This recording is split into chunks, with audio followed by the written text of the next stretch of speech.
को लगा कि यार कल मैथमेटिक्स का पेपर है। अब तो कोई वीडियो आएगी नहीं, अब तो कोई स्ट्रेटेजी आएगी नहीं। यार आप लोग को ऐसा क्यों लगता है कि हमारा चैनल आप लोग का ध्यान नहीं रख रहा है? देखिए, एक होता है ना कि क्लिक बेट कंटेंट, वो मैं नहीं बनाता हूँ।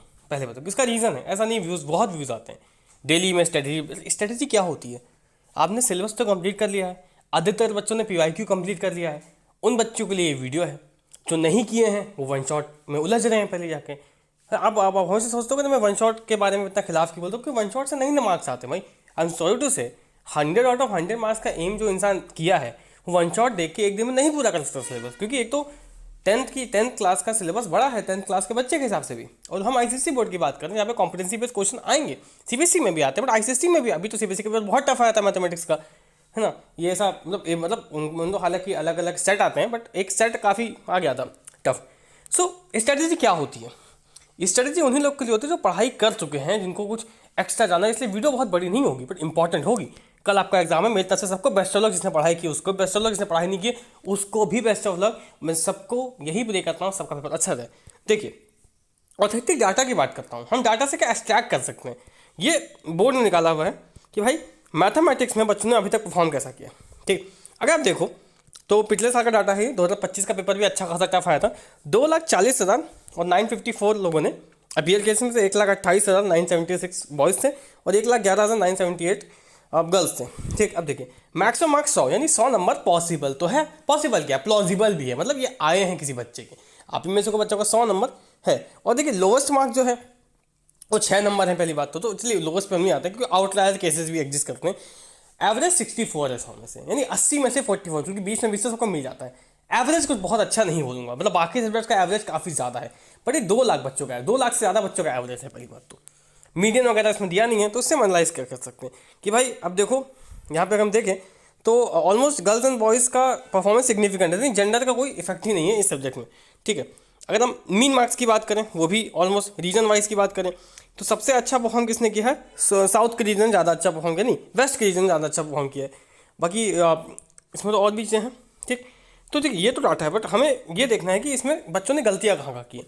खासकर एमसीक्यू क्वालिटेटिव एनालिसिस की बात करते हैं। अगर हम देखें, देखिए क्वेश्चन तो आपको आता ही होगा। ये मार्किंग स्कीम पर देखिए, यहाँ पे जो मेन प्रॉब्लम्स हैं कि बच्चों को बेसिक डिफिनेशंस क्लियर नहीं है।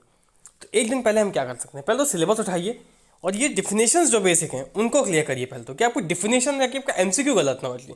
ठीक है, और बाकी देखिए बहुत लोग फ्रैक्शंस और परसेंटेज को राउंड ऑफ करना, प्रोबेबिलिटी का मतलब समझना, डिफिनेशन से भी क्वेश्चन नहीं कर पानी, ये हालत है कई सारे बच्चों की।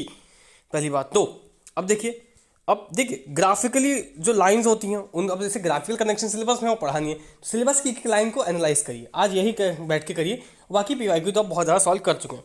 अब देखिए ये तो समस्या है ही पहली बात तो, बट दूसरी समस्या है वो सबसे लास्ट में दी रहती है।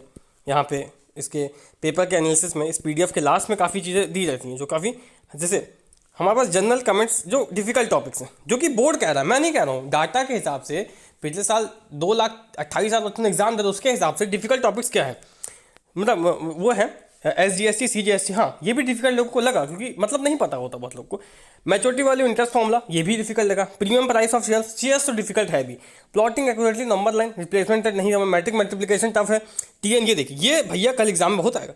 ये बता दो, ये जो चीज़ है भाई, ये TN और SN का फॉर्मूला, APGP का जनरल सीरीज का भी याद करके जाइएगा कि भाई ये बहुत इंपॉर्टेंट है।